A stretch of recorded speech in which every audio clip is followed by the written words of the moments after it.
Abuja, in this Primuka episode, we are going to take a closer look at Menzgold, how they started their operations, how they got people to invest with them, their CEO Nanapia Mensah, as well as explain some of the things going on that you may not understand. Some of you know the name Menzgold, but not how they even started. So in this episode, we are going to go through most of them. Yes, Shazia. When you ask most people what Menzgold is, all they say is it's like DKM. They took people money and now they can't pay it back, and Bank of Ghana let it go on. And I think it's a little bit more complicated than that, so let's break it down. In 2014, Bank of Ghana discovered that Men's Bank, that was their name before, was operating a microfinance in Accra as well. And they were disguising it, or mama na yesen you trade gold no, and also illegally using the name bank. Disguising as trade gold at the time no, there was other companies doing the same microfinance business.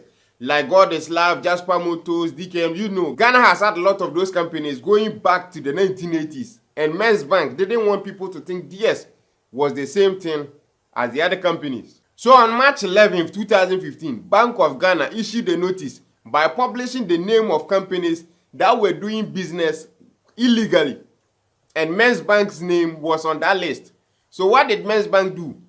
They changed their name from Men's Bank with a K to Men's Bank with a C. So on April 13, 2016, Bank of Ghana again issued a notice warning people about the deposit taking that was going on at Men's Bank and told people they were not licensed. So if you continue to do business with them, you are doing it at your own risk. And Bank of Ghana wrote to Men's Bank to caution them about the illegal deposit taking activity, and they still didn't stop. So on August 2nd, 2016, Bank of Ghana invited Men's Bank and their management to talk about their illegal deposit taking activity. And on 16th August, Bank of Ghana contacted officials from the Minerals Commission and the Precious Mineral Marketing Company, PMMC, the company that gave Men's Bank their license. So Bank of Ghana contacted them to check on the license status of Men's Bank and started investigations into their gold vault market product. Bank of Ghana had no idea what was going on in Men's Bank because they were not regulated by Bank of Ghana or the government. And to do what Men's Bank was doing, you need to have a registered company under law, which they had, and a license to trade gold, which they also had. So the SEC, Security and Exchange Commission, Bank of Ghana, or the Ghana government cannot just shut Men's Bank down without proof of illegal activities going on at Men's Bank. So while all these investigations were going on into Men's Bank, the NDC government left power in 2016. So in 2017, the company Men's Bank that was under investigation changed their name again from Men's Bank to Menzgold. And just like that, the Men's Bank company Bank of Ghana was investigating was not existent.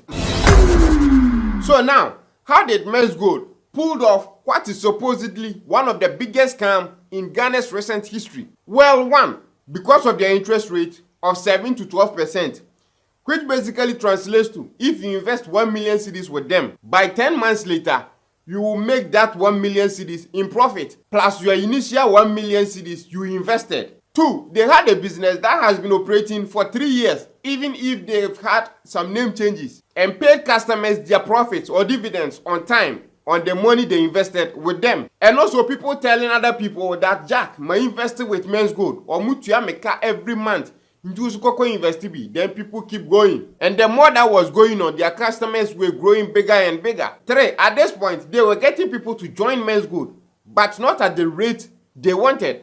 So Nanapia Mensah knew that to do this and get more people, he had to go all in, and there was a time limit to what he was doing. So what did he do? He branched out. He opened other companies, Xylophone Media, and signed celebrities with huge amount of following to spread the word of Menzgold to get more people to join Menzgold. So he started recruiting them one by one with the likes of Kumi Jetta, Becca, Joyce Blessing, Shatawale, Stoneboy, among others. Because it's like this, Samsung is a big company.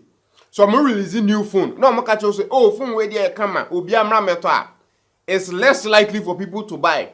But if someone like Kofi Adoma goes and buys the phone for $1,000, reviews the phone, and then tell people that, oh, this Samsung phone is very good, everyone should go and buy some.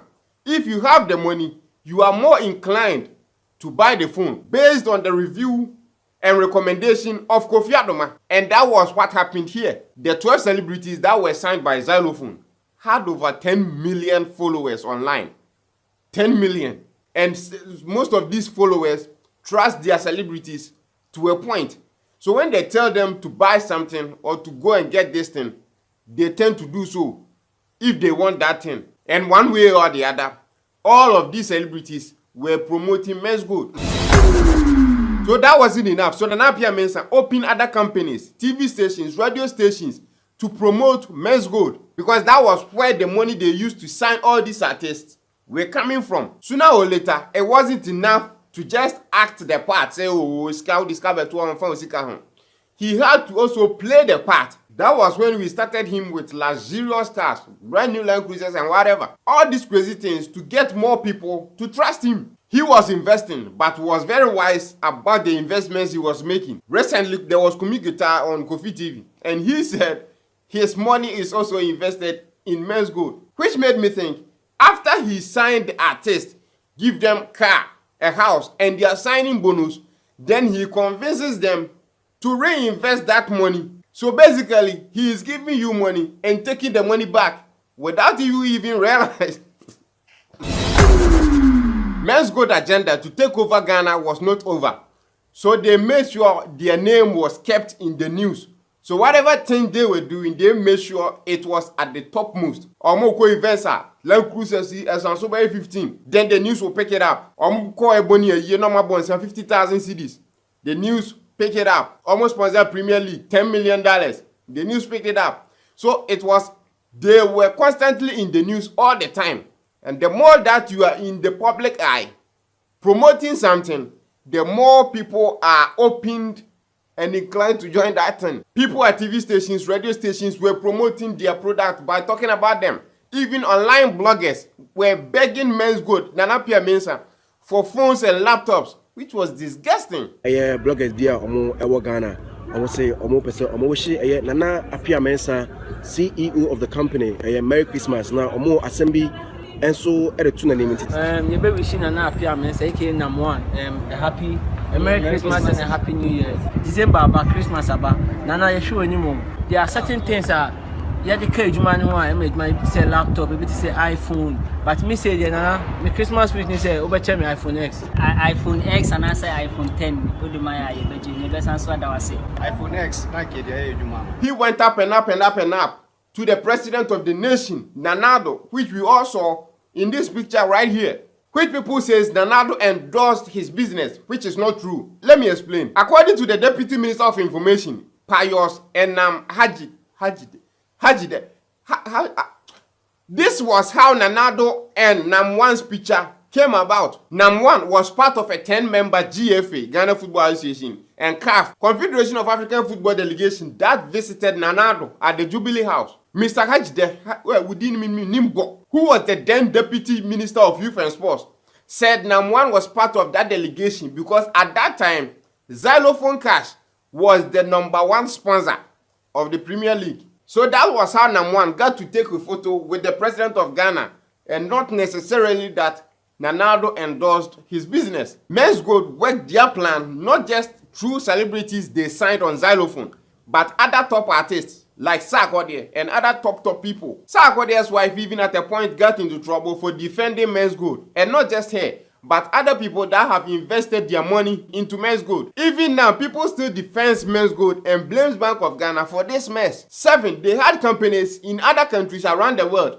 or made it appear that they had more companies to get you to trust them even more. I remember Israeli did a report on their UK office, which Nam1 responded, "Hello Israeli, today I celebrate your stupidity and retarded mindedness. Set up a provision store today in a kiosk and employ just 1 Ghanaian." Yeah, CEO said that. What were you fucking? So most of what I've said happened in the past 2 years, which helped increase Menzgold customers to over 85%, which is how they grew to 1.8 million customers and over $200 million investments. So you can't just blame the ordinary person for investing, because look, you check the list of what I just said. It's bananas. So why did this happen at all? 1, some people got greedy and wanted to make more money quickly by investing everything they had. I even hear some people invested $1 to $6 million. You have $1 to $6 million. Why invest it into something this fragile? Whilst you can even use that money to open 3 or 4 companies. 2, they were not regulated, so no one really knew what was going on. And even at a point, Bank of Ghana invested 8,000 cedis to just figure out how things were run at Menzgold. Yeah, they duped Bank of Ghana too. So why did Bank of Ghana and the SEC, Security and Exchange Commission, shut Menzgold down? The answer is no, they didn't. Because the Bank of Ghana and the SEC suspected that what Menzgold was doing was a Ponzi scheme. If you don't know what a Ponzi scheme is, it's a type of a fraud which basically they get people to invest with them and then pays that people their interest with money from new investors. So the SEC suspected this was what Menzgold was doing. So they simply told Menzgold that, hey, stop accepting new deposits and pay off the people that have already deposited with you, plus their interest. That was what they said. Because if you can do this, then that means you don't rely on new customers to keep your company afloat. But if you can't, however, then what you're doing is a Ponzi scheme. So that was when Anapia Mensah started going after SEC and the Bank of Ghana by telling people that the Bank of Ghana and the SEC are shutting Menzgold down. For you to easily blame Bank of Ghana and the SEC if you don't research the story. So where did the money people invested in Menzgold go? And I think 1, we all saw how Anapia Mensah was living, buying all these luxurious cars. He even bought a jet, giving out money, sponsoring events, all these crazy things. So that's one way the money was spent. And 2, Eric Pope, a serious tech expert on Kofi TV yesterday, gave an interesting theory which basically says, number 1, reinvested the money that was invested into Menzgold into cryptocurrency. And the day the 2 cryptocurrency company, Bet World Center and Crypto World, collapsed, that was the same day Menzgold 2 was shut down. If you don't know what a cryptocurrency is, it's basically a digital money that can only be spent online, that cannot be tracked or traced, and is not regulated by anyone. I'll leave a link in the YouTube video description if you want to watch his explanation of it. So the question becomes, what now? Are people going to get their money back? Well, for that, it's a bit complicated. The second deputy governor of Bank of Ghana, LC Awaji, says they warned the public on multiple occasions to stop dealing with Menzgold. Bank of Ghana has been very clear for a long while about the fact that this was an unlicensed operation. We were not responsible for it. We warned the public at different points in time. We told everybody if they continue to keep their money there, they did that at their own risk. And since Menzgold was not regulated by them like the other banks, they are not willing to settle anyone. So the next course of action maybe is a directive from the government. And the government too has been a bit silent on the issue because of how complex it is. And I think maybe they are also doing their own investigation into the matter. And other people also ask, where is Nam 1? Some says he's in South Africa and some says he's in UK, but too soon? Okay. People say there is a warrant for his arrest by the Supreme Court. But according to Ghana Web, the Supreme Court says there is no case in front of them which warrants the warrant for his arrest. Some also say the CID have declared him a wanted man and have requested a red notice from Interpol, which makes him a wanted man in 194 countries. But the director of police CID, DCOP Mame Yetiwa Adodankwa, said as far as the police were concerned, they have never invited or arrested Anapia Mensah because there is no complaint at the police headquarters as of last Wednesday, but added that Yoko, Economic and Organized Crime Office, is investigating Nam 1.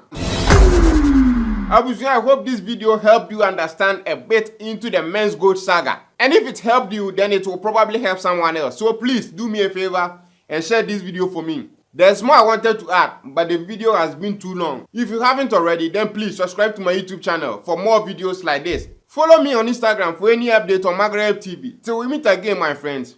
Take care.